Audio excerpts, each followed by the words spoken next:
Welcome, fellow aspirants, fellow disciples, and initiates into this process that we have begun together. In studying the 9 essential relations, we're bringing together so many facets of the Ageless Wisdom teachings and trying to create a kaleidoscope that is, in a way, a ladder, a way for us to rise together and become soul infused, to be truly members of the new group of world servers, and to prepare to understand the incoming energies that are going to be available to us as we move forward together. So let us align. Align your centers for the flow of love and wisdom, and impress from the guides and teachers who have gone before us.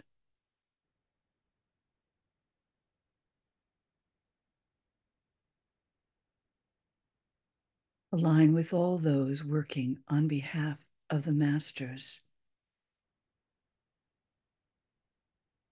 Visualize yourself as a point of light within this group.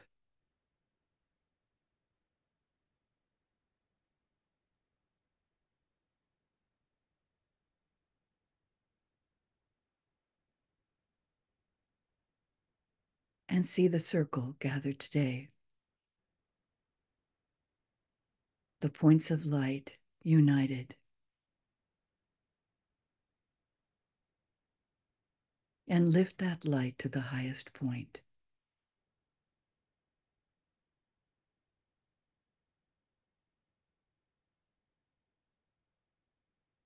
And now visualize all those you work with in groups.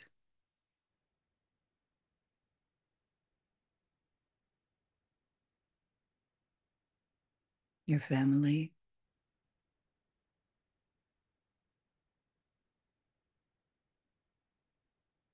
your work groups, service groups, and see those points of light surrounding us. You may imagine different configurations,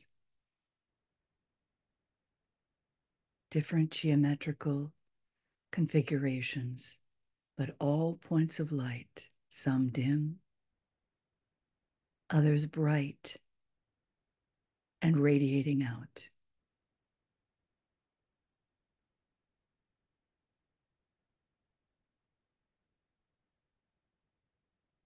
We connect with the points of light of all those who will listen to our conversation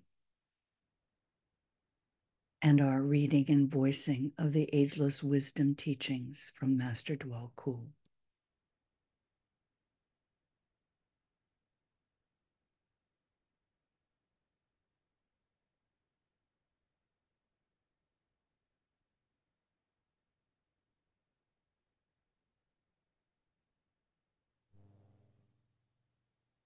We continue today with our contemplation and review of the 9 essential relations.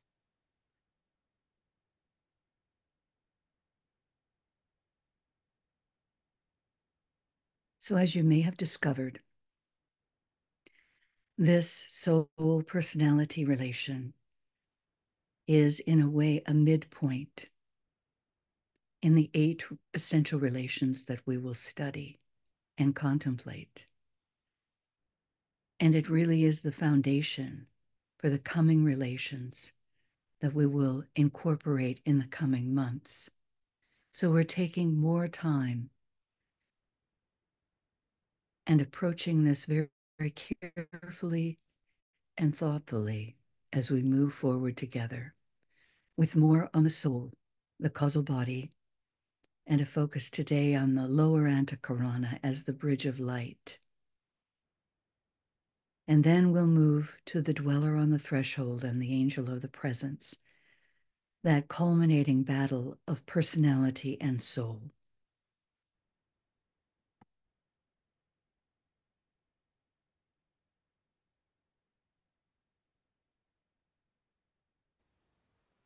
Understanding and applying the concept of as above, so below in this new astrology, the science of relations. The fourth relation, soul and personality.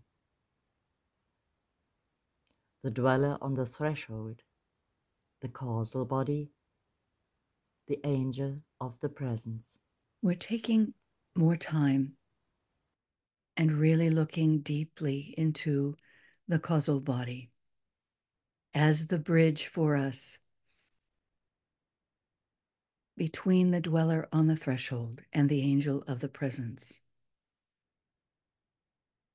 In this approach to the science of relations, we are incorporating so many threads that are given to us in the ageless wisdom. We'll pause to contemplate frequently.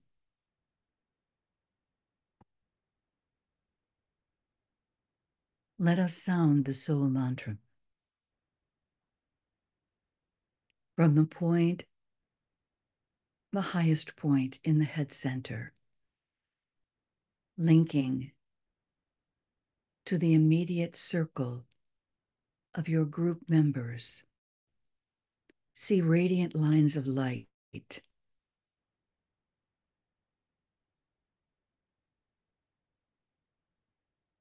that becomes a wheel of light. Beautiful, scintillating with all the beauty, all the good, all the true that we have accumulated in our time together and that we contribute from our service work and meditation. Unifying, we sound together from the highest point. I am the soul. I am light divine. I am love. I am will. I am fixed design.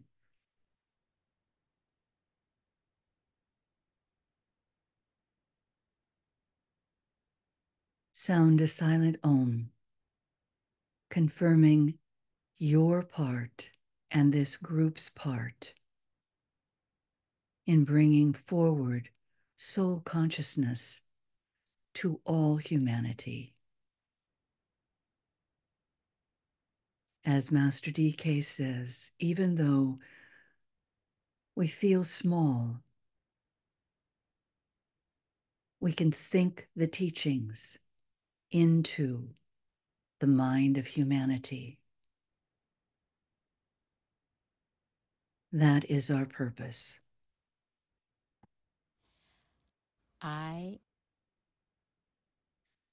So let's keep in mind as we explore this relation, awareness of the uniqueness that is at each level of appearance, quality, and life.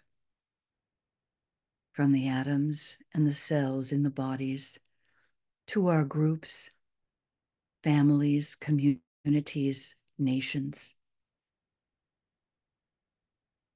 to the global alliances that we are given information about what's going on activity-wise that we, from a soul level, try to impress with higher consciousness.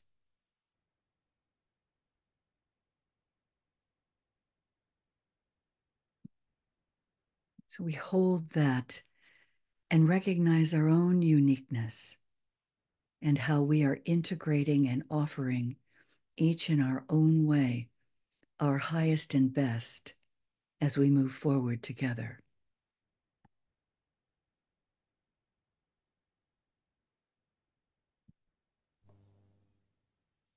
Visualizing the one soul, uniting the soul of all our group members, those working with us subjectively and those joining us from the other side of the veil. In unison we sound the protective formula. Uniting touch, hands, light and love, while making the sign of the cross of divinity. As the soul we work in light, Ajna Center, and darkness cannot touch us, Heart Center. We take our stand within the light, Manas. We work, and from that point we never move, Buddhi. Let's pause briefly to affirm the purity of our motive as we aspire to greater understanding of Master DK's teachings and our intention to expand our conscious service under the law of love for the good, the true, the beautiful, with the guidance of the soul and protection of the higher lives focus in the heart of our group.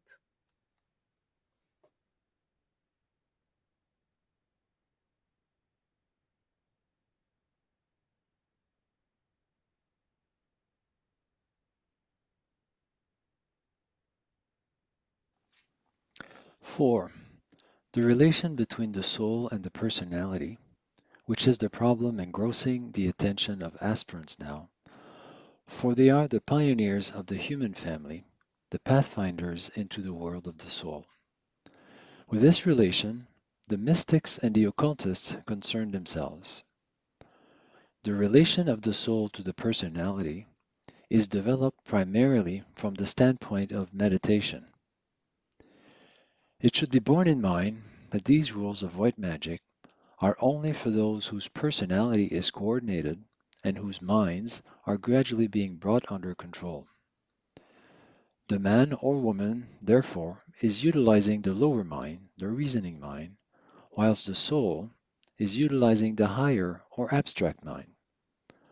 Both units, lower and higher, are working with two aspects of the universal principle of mind, and on this ground their relation becomes possible. The individual's work with their mind is to render it negative and receptive to the soul, and this is their positive occupation. Note the use here of the word positive in the attempt to make the mind receptive, for herein lies the clue to right action. The soul's work in meditation is to make the point of that meditation so positive that the lower mind can be impressed, and so the lower self can be brought into line with the eternal plan.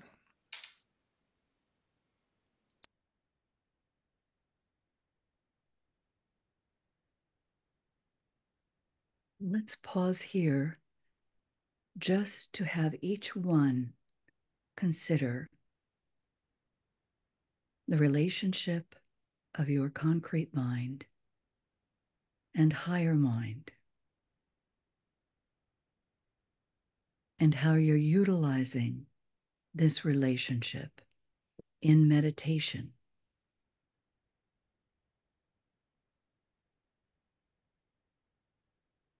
Are you moving toward a greater sense of immersion in occult meditation?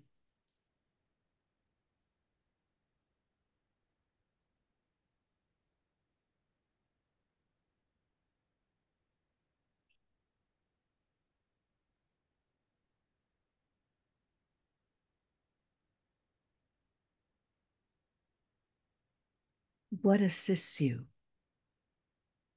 in focusing and achieving deeper concentration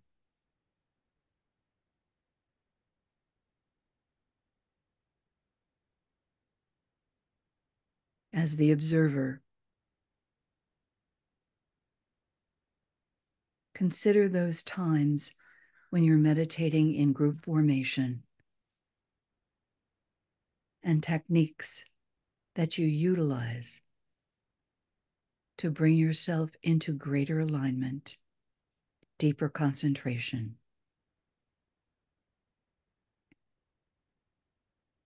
And that each meditation is an opportunity to deepen and enliven this relationship and achieve greater soul contact and eventual soul personality fusion.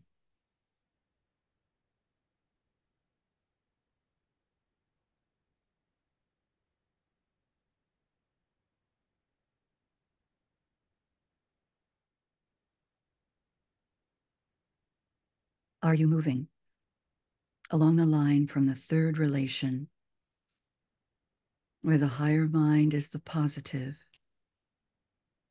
and the lower mind the negative, with the soul as the point of balance, and beginning to see the fourth relation, where the spirit becomes the positive factor, the personality the negative factor, and the soul balancing.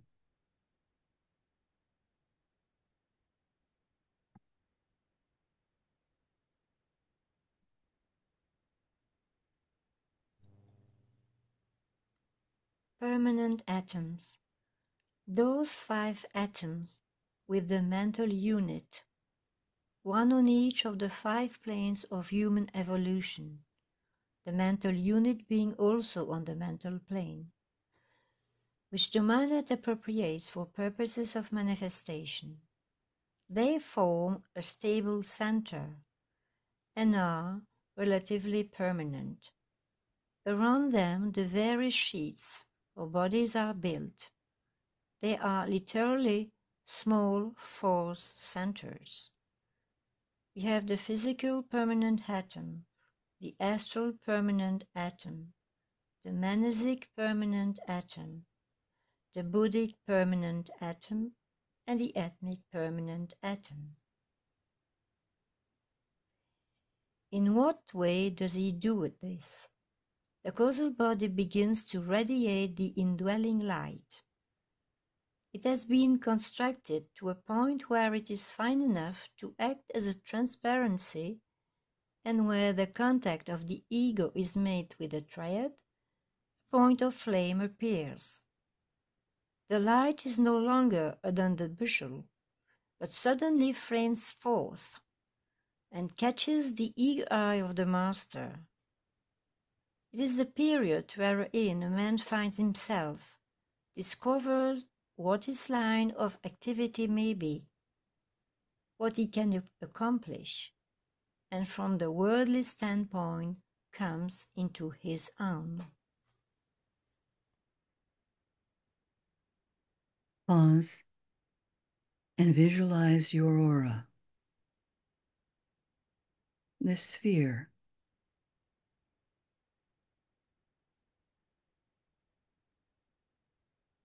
that encapsulates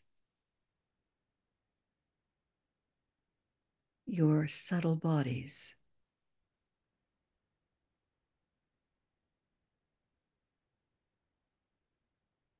Let any thought of the physical formation fade, and see the health aura, the physical, etheric aura, the astral, and the mental auras.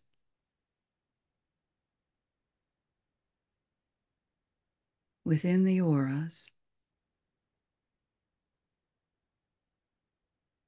find the points of these permanent atoms.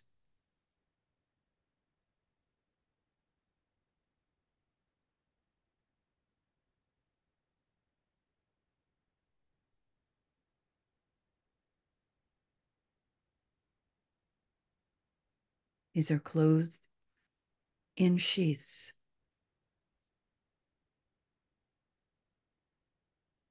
As we move forward today, we'll pause again. Look as the observer for the indwelling light. There will be points that are connecting by lines of light to centers within this great enclosing aura that surrounds your unique contribution, all that has been accumulated through many lives and holds the promise for the future.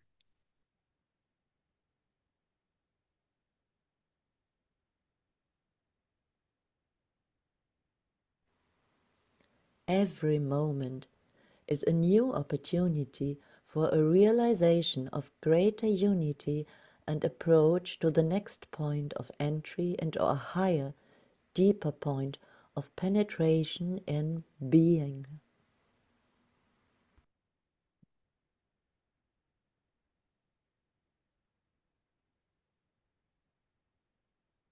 Master DK tells us to proceed slowly and with caution. In Glamour a World Problem, there's a great section on using symbols. And yet, as we look at this particular symbol that was given in the Theosophical movement in the late 1800s, the point, then the triangle, then the square, the logos, the anthropos, the life, the assembly, 7 in all. Next, the pentagram, the mysterious symbol of the Manasaputras, the sons of wisdom, making 10 the decade. And last of all, the interlaced triangles.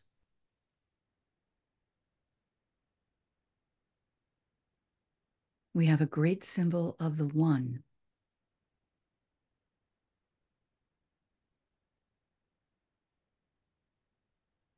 A one of which we are a tiny atom. And we must never lose sight of or forget that we are part of this great unity.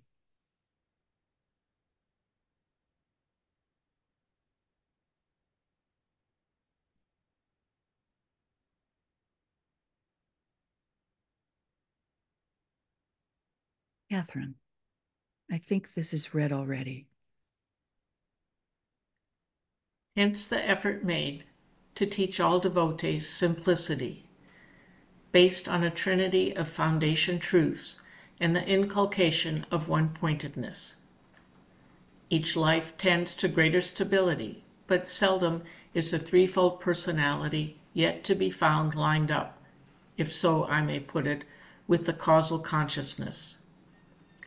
Temporary moments occur when this is the case, and when, parentheses, in moments of highest aspiration and for purposes of unselfish endeavor, in parentheses, the higher and the lower form a line direct. Usually the emotional body, through violent emotion and vibration, or a fluctuating restlessness, is continuously out of alignment.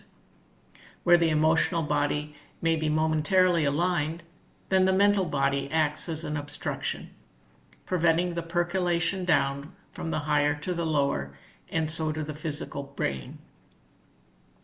It takes many lives of strenuous endeavor before the emotional body can be stilled and a mental body built that will act as a filter and not as an impediment. Even when this has been somewhat accomplished and the emotional body is stabilized and a pure reflector, and the mental body serves the purpose of a sensitive plate and discriminator, and the intelligent explainer of the higher imparted truth. Even then, I say, it takes much discipline and many lives of effort to align the two at the same time. When that is done, the control of the physical brain and its final alignment remain to be effected, so that it may act as a direct receiver and transmitter of the imparted teaching and may reflect with accuracy the higher consciousness.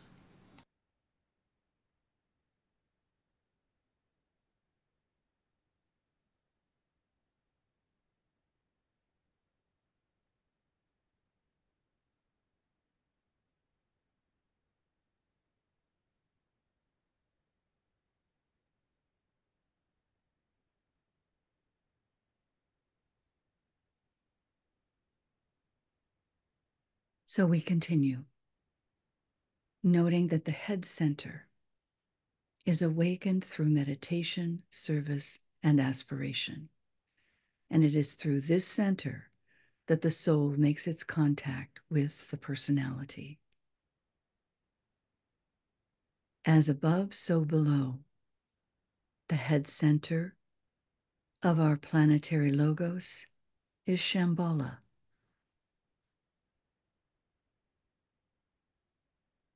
Making contact with the personality, humanity.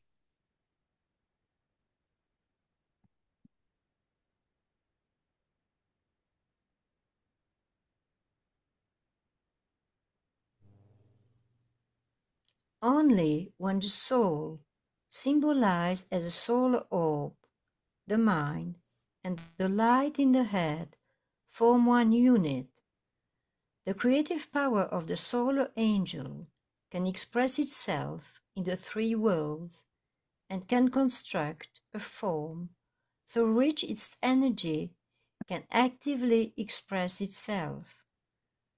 The lunar orb is a symbolic way of expressing the solar plexus, which eventually must do two things. 1.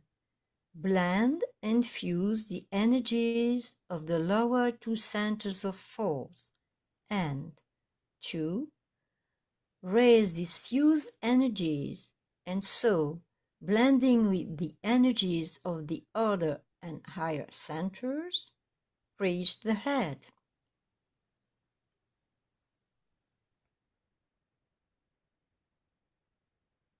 For those working on the dissipation of glamour,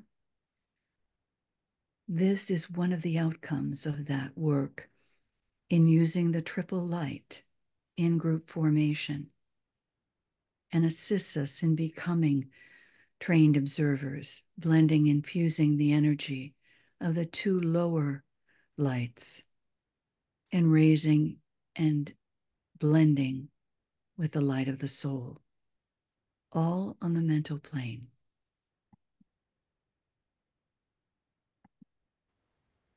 I would touch on the matter of egoic alignment, showing you under the laws of correspondences the universal application. It lies based in geometry of figure and numbers.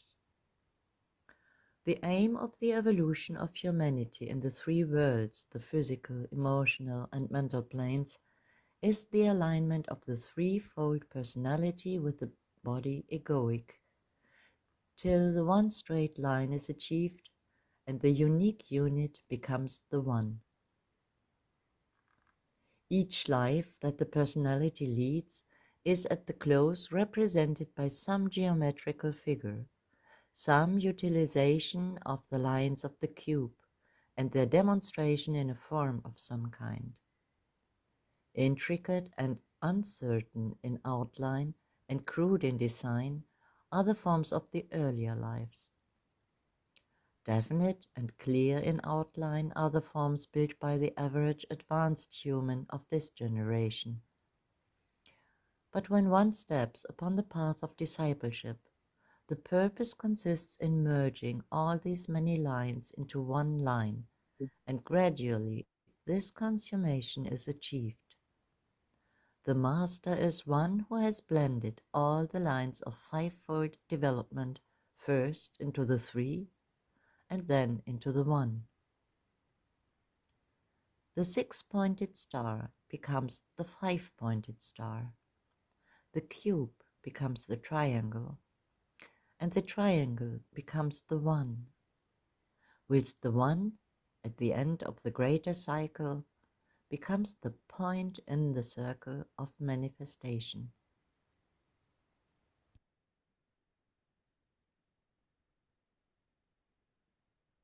Do you have any sense, with all the meditation, all the service work, do you have a sense of the geometrical figure that you are forming in this life, this particular incarnation?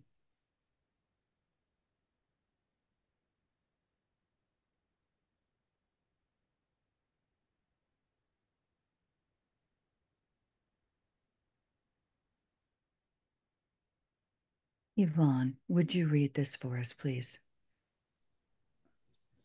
But the hour comes when the stones are first brought perfected from the quarry of the personal life, and the first colors are painted in by the man, the builder, and the artist. Then the ego begins to give attention, rarely at first, but with increasing frequency, until lives come around in which the ego definitely works at the subjugation of the lower self, at the enlargement of the communicating channel, and at the transmission to the physical brain consciousness of the fact of its existence and the goal of its being. Once that is accomplished, and the inner fire is freer in its passage, lives are then given to the stabilizing of that impression and to the making of that inner consciousness a part of the conscious life. The flame radiates downward more and more until gradually the different vehicles come into line and the man stands on the probationary path. He is ignorant yet of what lies ahead and is conscious only of wild and earnest aspiration and of innate divine longings. He is eager to make good, longing to know, and dreaming always of someone or something higher than himself. All this is backed by the profound conviction that in service to humanity will the dreamed of goal be reached? Will the vision become reality? The longing fructify into satisfaction, and aspiration be merged in sight?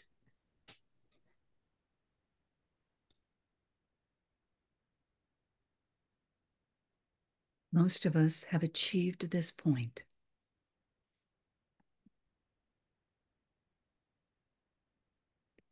So as we move forward with the fourth essential relation, it requires an understanding of the science of the Antakarana and the science of the path. Ellen, are you free to read? Yes. The science of the Antakarana deals, therefore, with the entire incoming system of energy, with the processes of usage and transformation and fusion. It deals also with the outgoing energies and their relationship to the environment, and is the basis of the science of the force centers. The incoming and the outgoing energies constitute finally two great stations of energy, one characterized by power and the other by love, and all directed to the illumination of the individual and of humanity as a whole through the medium of the hierarchy composed of individuals. This is basically the science of the path. The Antakarana, therefore, is the thread of consciousness, of intelligence, and the responsive agent in all sentient reactions. The interesting point to bear in mind, and therefore, and where we must now lay the emphasis, is that this thread of consciousness is evolved by the soul and not by the soul and not by the monad.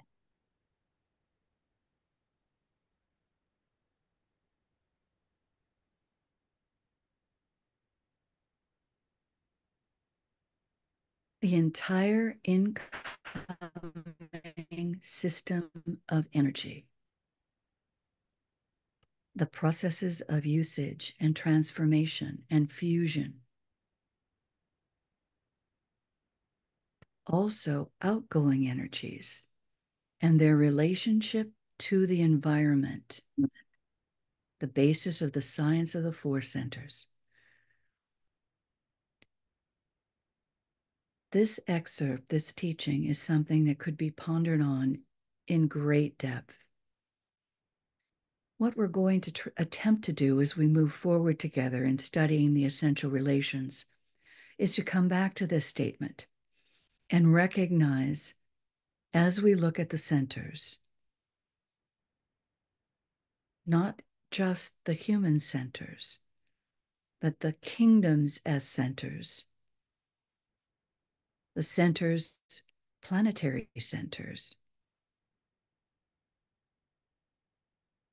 the astrological centers, and try to make the application of this great teaching on many levels. But as we move forward today, let's focus primarily on humanity. This thread of consciousness, of intelligence, this responsive agent in all sentient reactions, evolved by the soul. Most of us know that we're on a road going somewhere. And our visualization is usually in relation to what we've seen or what we believe we can see around us, aiming for a higher view.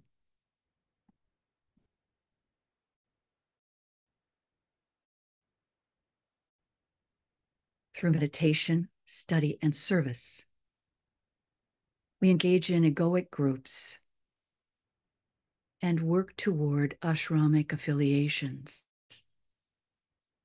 which we are told at each level we achieve a new level of awareness. So these affiliations are a matter of awareness and an opening to a new state of consciousness, yet within a ring pass not.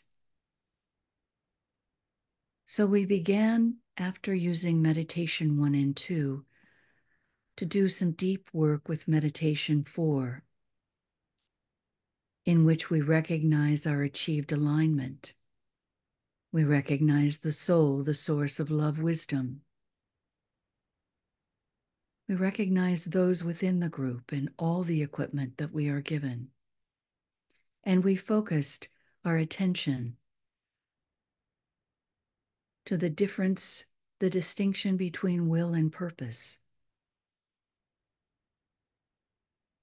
and aligned, seeking to align in a greater way with the hierarchy,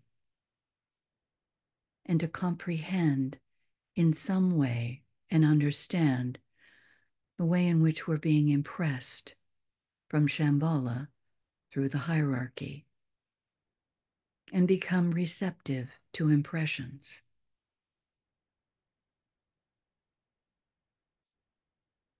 And see the light within.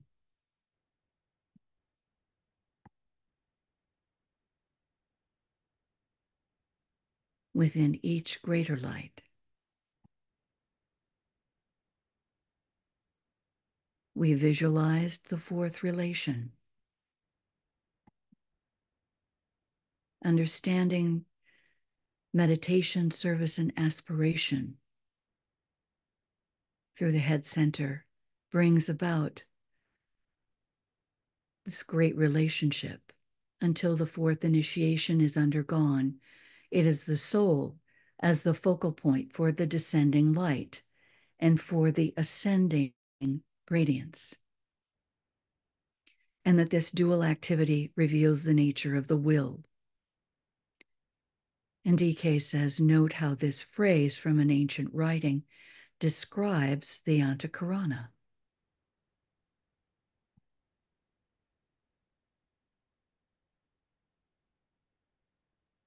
So let's look more carefully and thoughtfully together at this wonderful depiction that Master DK has given us, pointing us to the links, the Antakarana as the linking, connecting agency from personality to soul through the causal body and eventually to the monad, the ninth relation.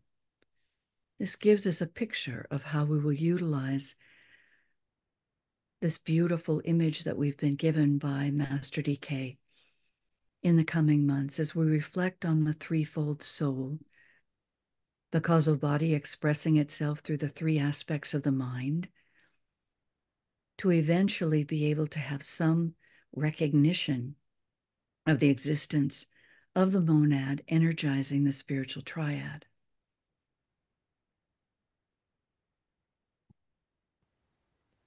Wherein, therefore, lies the macrocosmic correspondence?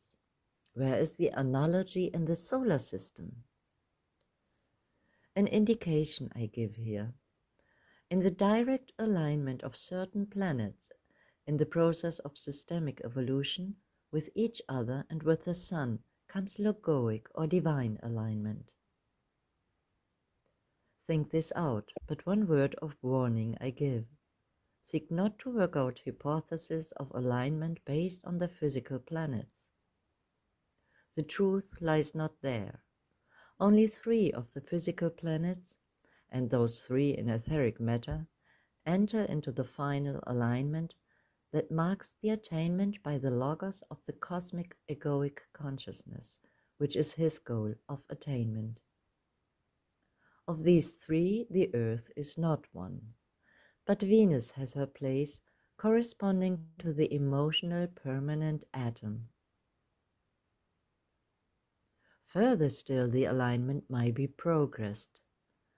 In the alignment of our entire solar system with the system of Sirius lies a still more remote goal. It is a point far ahead in time, but holds hid the secret of the greater cycle.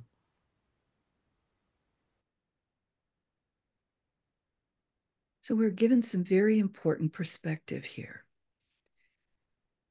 because we do relate our own progress often to our individual astrology.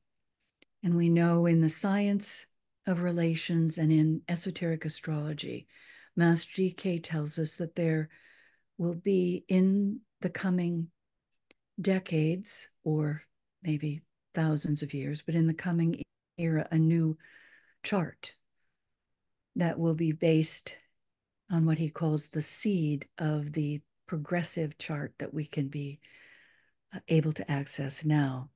This gives us a perspective that is even more important and is the reason that we will concentrate our study or our review of his teachings more on the individual soul and group soul progress, which is influenced from the hierarchical perspective, and will not do a great deal of effort to try to move outside of the realm of our planetary structures.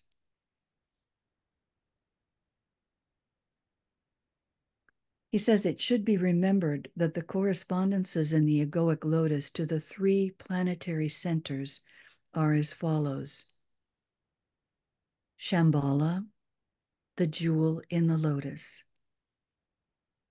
hierarchy, the three groups of petals; humanity, the three permanent atoms within the aura of the lotus;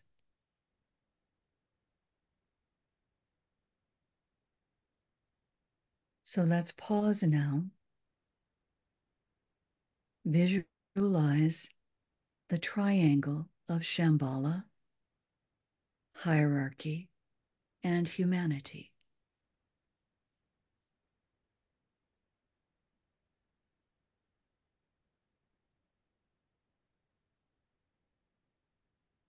Visualize the three permanent atoms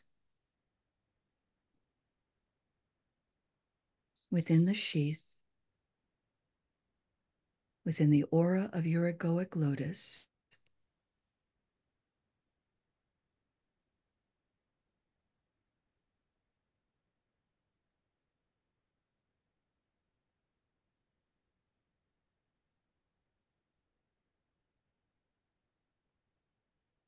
now visualize the three groups of petals.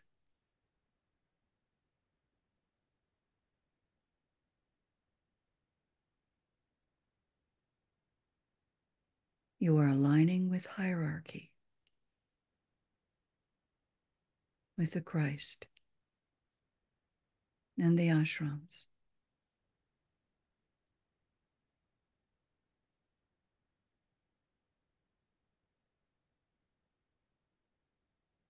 Now visualize the jewel in the center of the lotus.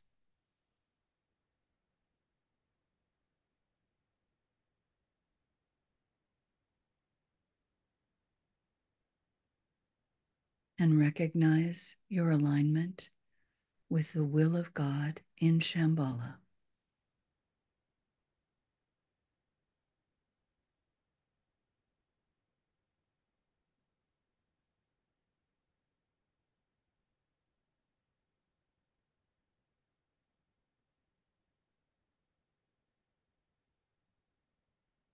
In using this triangle for alignment of Shambhala, hierarchy, and humanity, take time to imagine, to visualize, and to recognize the alignments that are occurring within your own causal body.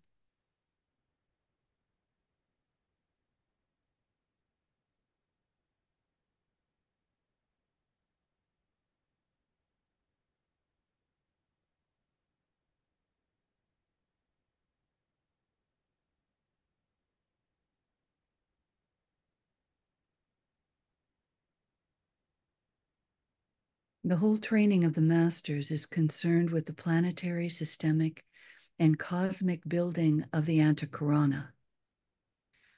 For it is via the Antakarana that spirit works, that life processes are controlled, and the will of all developing aspects of deity function.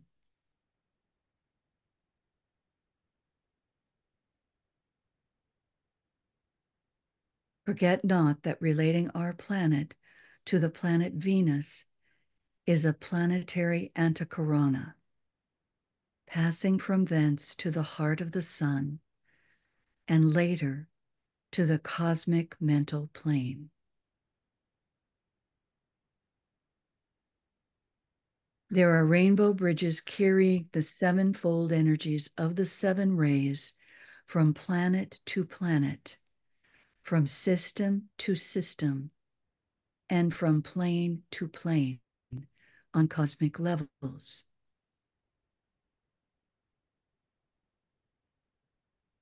It is over these bridges that the will of the related spiritual identities is projected, producing that synthesis of effort,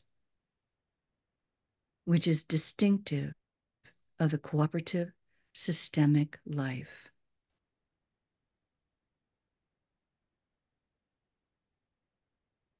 The work of the masters in training from our planet is, among other things, to unfold within themselves not only sensitivity to systemic purpose, but the ability to transmit that purpose to the council chamber at Shambhala.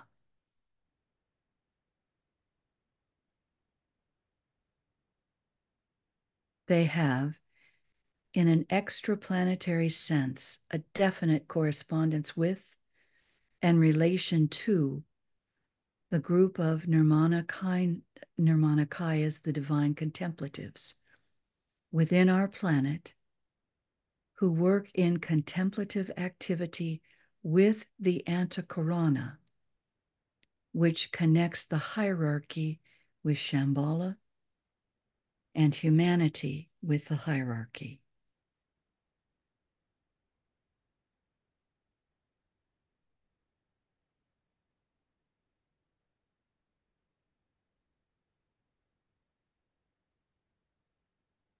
In your practice of visualization, using the great triangle of Shambhala, hierarchy, and humanity, DK gives us the great context, the much larger picture,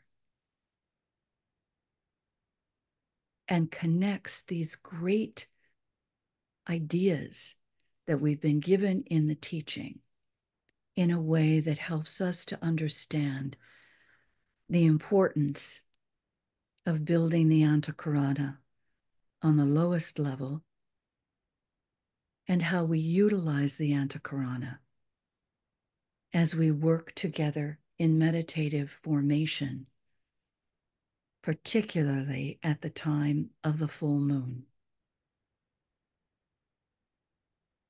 It's something to keep in mind and to visualize to the extent that you can when we utilize the next higher extraplanetary triangle of the avatar of synthesis, the spirit of peace, and the Lord Buddha. We are visualizing the connectivity of these rainbow bridges, carrying the sevenfold energies of the seven rays from planet to planet into the council chamber at Shambhala.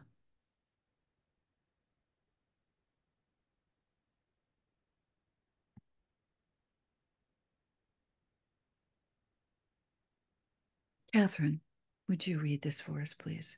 Catherine Blanford.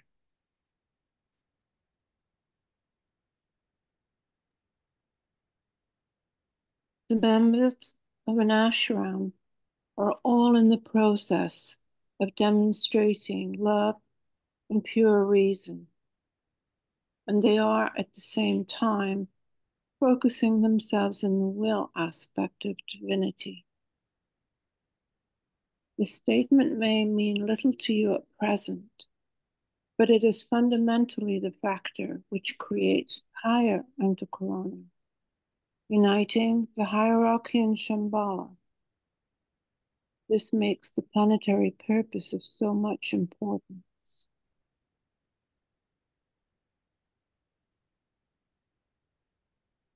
Would you continue? The effect of initiation upon the initiate's bodies is fourfold and lasting, but varies according to the initiation taken. The action of the rod of initiation is most carefully and scientifically regulated, and at each succeeding initiation, the voltage is increased, and the activity of the resulting fire and its heat intensified. By the application of the rod, the initiate finds, 1, that the activity of each individual atom in the various bodies is increased, resulting in a greater degree of nervous energy and elasticity and resistance which will serve him in good stead in the strenuous life of service ahead. 2. That matter of an undesirable type in his bodies is shaken loose, and the atomic wall somewhat destroyed, making the atoms radioactive, if it may be so expressed, and therefore more easily eliminated. 3. The fires of the body are stimulated, and the total energy of the threefold lower man is coordinated, so that there is less waste of energy and a greater coherence and uniformity in action. 4. The aligning of the various bodies in connection with the causal or egoic body is aided, and thus continuity of consciousness and receptivity to the behests of the ego become possible.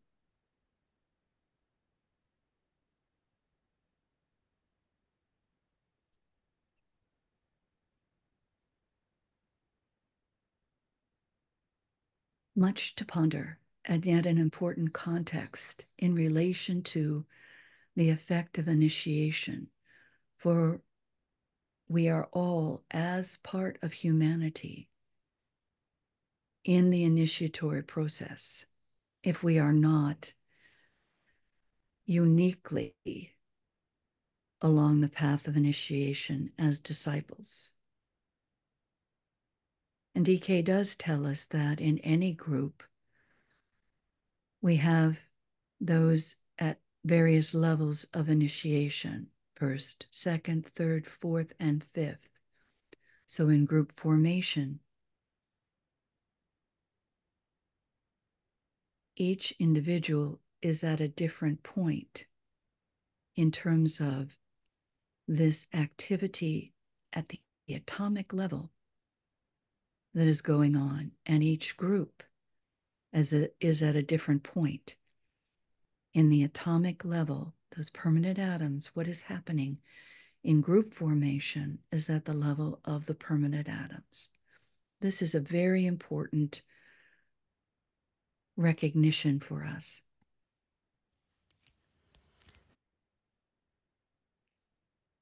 And recognition is given today by thinkers to the factual nature of energy. Energy is now regarded as all that is. Manifestation is the manifestation of a sea of energies, some of which are built into forms and others constitute the medium in which these forms live and move and have their being, and still others are in process of animating both the forms and their environing substantial media. Envision now the auric form that you are composed within, the greater form, the subtle form, the sea of energies within our group, the sea of energies within the greater groups where we live and move and have our being, and within the planetary system. The energies animating the forms and their environing substantial media. Davic cooperation with the substance that is available, the forms that exist within forms, relating us to the higher and the greater at each level. The Antakarana exists. The Antakarana is being built.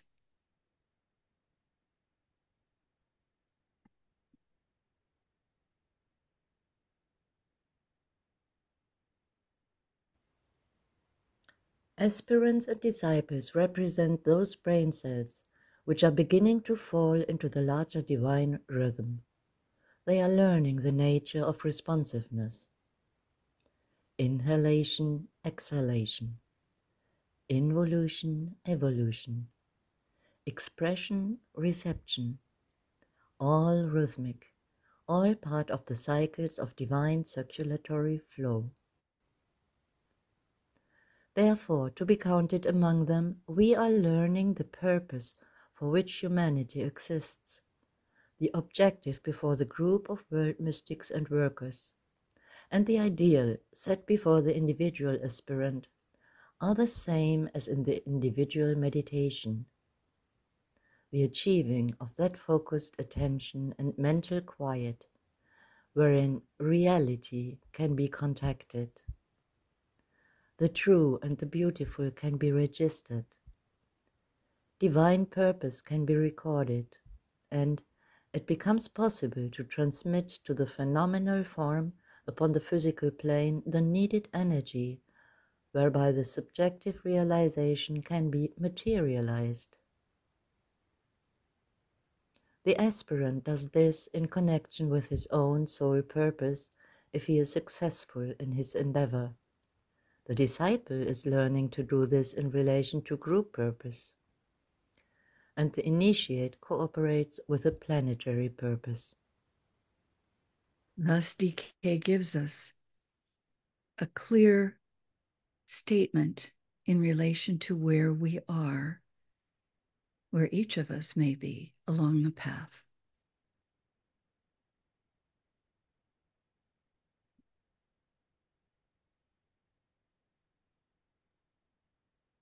In addition to the tabulation that we've already reviewed in the top part of this slide relating to the human expression and the groupings, Master DK gives us these correspondences that elucidate the soul-personality relation as well. Head, the head center, relates to the monad, to the atmic plane, and to purpose. The heart relates to the soul, the Buddhic plane, and pure reason. And the base of the spine relates to the personality, the monastic plane, and spiritual activity, which be the higher mental plane. In these words, we have therefore the position of the personality indicated as it stands at the penetrating point of the Antakarana. Where is that? The monastic plane,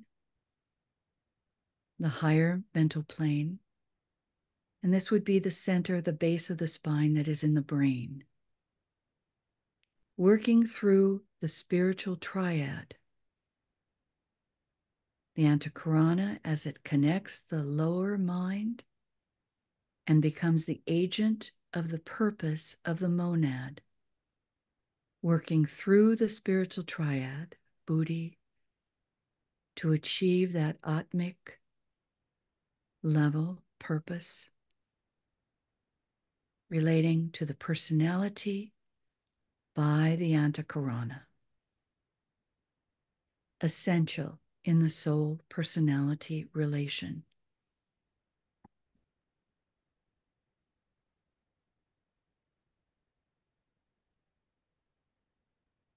This we have read before, and it is voiced, but we're going to just say that love is the faculty inherent in the present. It is the hidden energy of the planetary logos, of which the logos must avail himself and focus in his heart center and thus apply. Love, the will to love, being that synthetic, inclusive grasp of the life and needs of all beings. And it allows us to think through what it means in relation to the synthesis petals, the inner petals of the egoic lotus surrounding the jewel. If you think on a planetary level, Shambhala is the jewel in the lotus.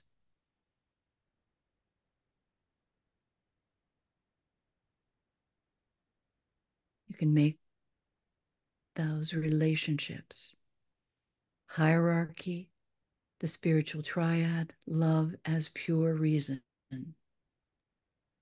The personality, reflecting the threefold soul. We used the first meditation given in 2 stages, lifting the solar plexus to the heart and then the heart to the head. Meditations 1 and 2. To achieve this result. Ellen, can you read from the 3 permanent atoms? The result of the first meditation, given to Master DK's disciples in 2 stages, to lift the solar plexus to the heart, and then to the heart in the head. The 3 permanent atoms are functioning, and the person is an active, feeling, thinking entity, reaching the consummation of the personality life, and he begins to shift consciously the polarization from the personality life to the egoic, and stands upon the path of discipleship or probation, or is close to it. Then commences the work of transmutation.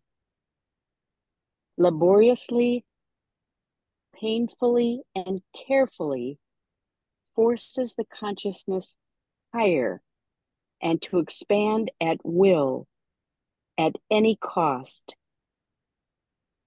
Determines to dominate and function in full liberation on the 3 lower planes, and realizes that the ego must have perfect expression, physical, emotional, and mental, and makes therefore at infinite cost the necessary channel, and attracts the attention of the teachers.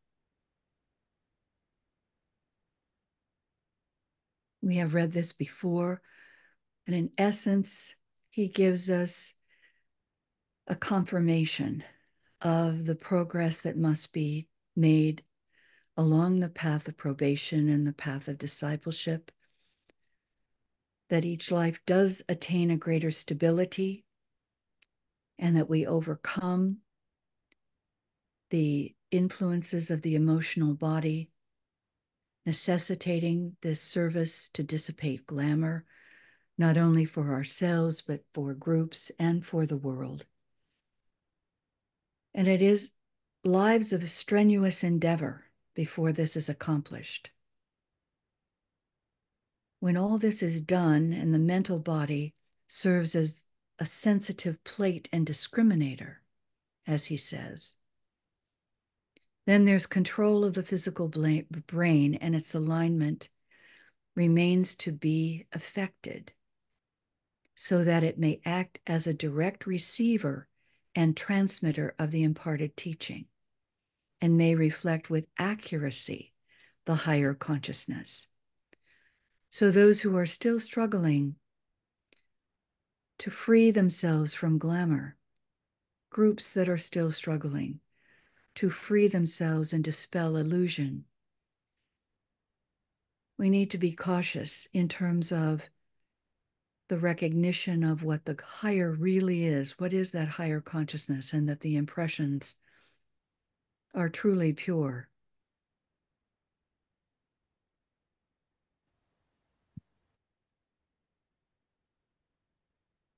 We're getting close to the time that we should end. So I'm going to just show these slides. We'll continue tomorrow morning on slide 38 in looking more carefully at the threads that through these lives of struggle, once we are on the path, how we are conscious of these threads, the thread of life, the seat of life, the consciousness thread, that's the seat of consciousness that is already in place, and then the building of the 3rd thread, the creative thread. That's an extension or a synthesis of the 2 basic threads.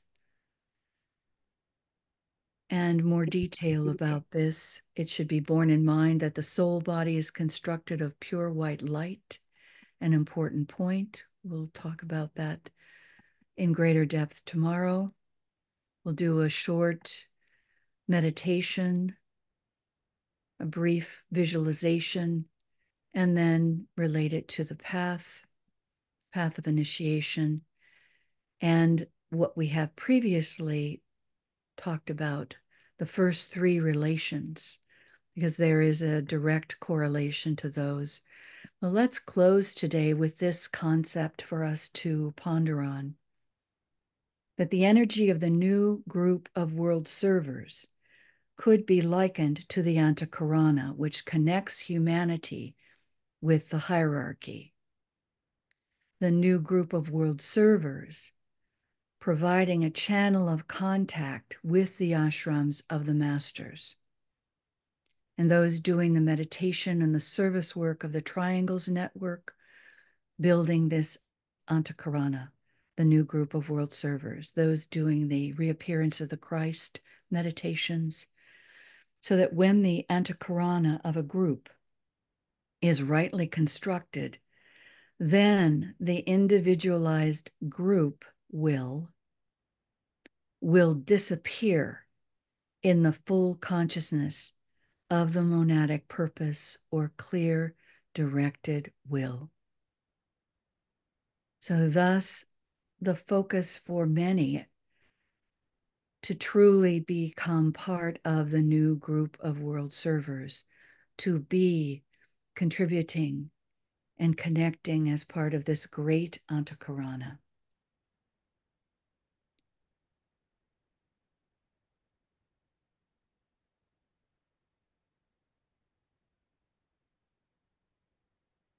He says he sounds a warning always that all development proceeds not in ordered sections.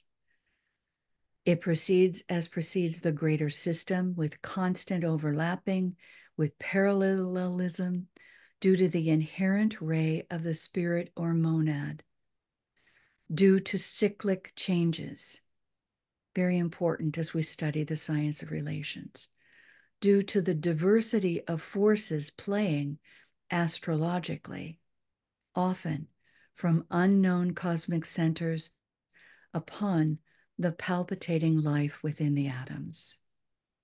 Therefore, the importance of occult meditation and following, as we do, occult meditation at the time of each full moon with our recordings of Michael Robbins, or even from the other side of the veil, we have access to the building of the Antakarana, which we have already been working on, many of us, either directly or indirectly, for many decades. And we'll talk about the unity through the will and the Lord of the world in relation to the Antakarana. And we will again remind ourselves of our purpose. Dimly the one who seeks hears the faint whisper of the life of God. He sees the breathing of that whisper, which disturbs the waters of his spatial life. The whisper penetrates. It then becomes the sound of many waters and the word of many voices. Great is the confusion, but still the listening must go on. Listening is the seed of obedience, Ochila on the path. Having pervaded the entire universe with a fragment of myself, I remain.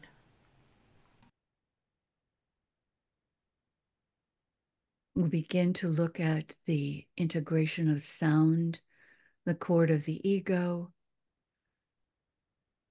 and let us close this recording with this sounding that throughout the day and as we work together tomorrow and again next Saturday to conclude this section on our fourth relation, essential relation of soul and personality.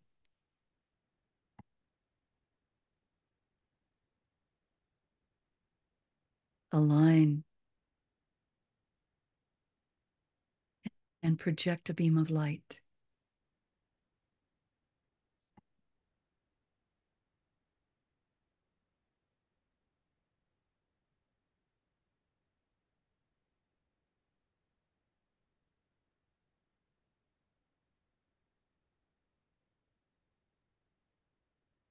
May the holy ones whose disciple I am show me the light I seek. Give me the strong aid of their compassion and their wisdom. There is a peace which passeth understanding. It abides in the hearts of those who live in the eternal. There is a power which maketh all things new. It lives and moves in those who know the self as one. May that peace brood over us, that power uplift us, till we stand where the one initiator is invoked, till we see the star shine forth. Oh.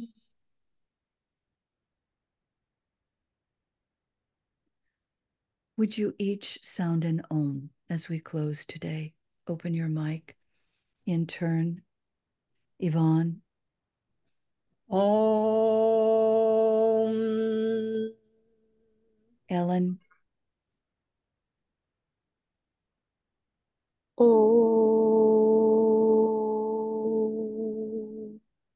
Catherine.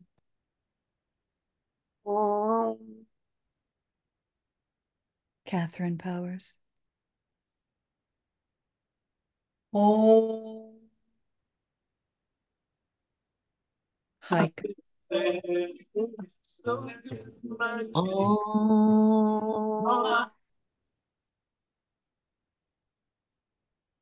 Anna, there's some noise in your background, so we did not unmute you.